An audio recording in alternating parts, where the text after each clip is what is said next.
Hey everybody, welcome back to the channel. As always, I am Banana Demon, and today we are going straight into day two of the toilet tournament. And today it looks like the quest is going to be PvP wins. Now, this is going to be a little bit more tricky than just straight wins because the loadout on this is going to vary from level to level. First, we're going to start off with if you are in dirt or around there, just showing you some simple loadouts that can help get you some wins. Carrot Farmer is one of, if not the best money unit in the game, especially if you have the shiny version. Also, you can equip the printer. If you don't have the printer, don't worry about it too much. You can always swap out that for the regular octopus or the shiny if you've got it, or you could even swap it out for the Santa, whatever. Second money unit, in my opinion, is fairly key early on because everything is at one time speed. Third, I guess we'll add in the mystical for some damage. Now, the mystical is kind of an underused unit, but in early rounds, it can be very helpful because it does also have slowing. From here, we're going to add in a very rarely used item or unit called the Shogun. Now, what the Shogun does, and the reason why he's helpful, is because he does pushback.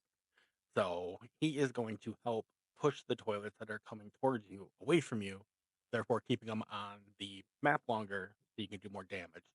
And then obviously we'll finish it off with a tank, which can be very, very helpful in PvP, as anybody that's played it would know. For another loadout option, we're gonna kind of keep some of our same stuff, but you could swap out the Shogun for something else that does damage. Leviathan does quite a bit of damage and was fairly easy to get. You could even use the Kraken or really any unit that you have that does a ton of damage. Um, all right, so here what we're going to do is we're just going to swap out some of these units and just give you a kind of a different perspective of things you can use.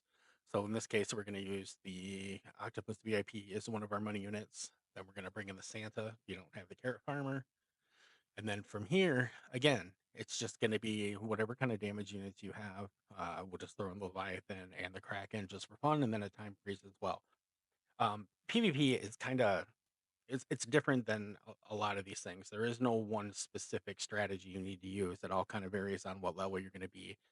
Some of the lower levels you can use some different units, but once you get up there, like this current build is going to be, you want to have as many shiny units and the most amount of damage you could possibly have. So we're going to go with the shiny carrot, the shiny printer. We're going to bring in the WOD, and then we're going to bring in the. We're going to bring. We are going to bring in the Shogun because again, the pushback. Now the Shogun could be swapped out for the Titan Fan Man. If you have him, he's also a very good unit to bring, and then a time freeze. Um, that you could swap out the WOD if you happen to have the Telanthrope would be a really good one to bring. Quantums, you can really bring a various number of units. There isn't one specific strategy this month for really what to bring. You need to have slowing. Pushback is definitely helpful, but you also need to have as much damage on the track as you can. And then one final one, we're going to bring in the carrot again, the shiny version, the shiny printer. We're going to go ahead and throw the warlord in here this time. Now, the reason we're doing that is because the warlord is going to give you a 30% cooldown on your units. So they're going to attack faster. So their damage will obviously become more. And then we'll go ahead with the WOD and the infected as well. But that's just going to give you a quick idea of some of the units that you can bring. But at the end of the day, it all boils down to putting as much damage and as much slowing on the track as you possibly can. And it's going to vary from person to person depending on what units you have. So unfortunately, I can't show every possible loadout for this, but hopefully this is giving you a decent indication of some of the units that people are bringing. The Starfall is another unit that I see fairly often recently because it puts the meteors on the track, and the meteors are going to hold up the toilets for a while, so your damage units can take care of them as well. It's very similar to the pushback method of the Shogun, just a little bit different, and they will do a little bit more damage. But that's going to be it for me for today. If you have any questions, feel free to leave a comment. Let me know what's going on. If you have a specific loadout that you think works for you, great. Let me know what it is. But in the meantime, we'll see you tomorrow on the next one. Take care.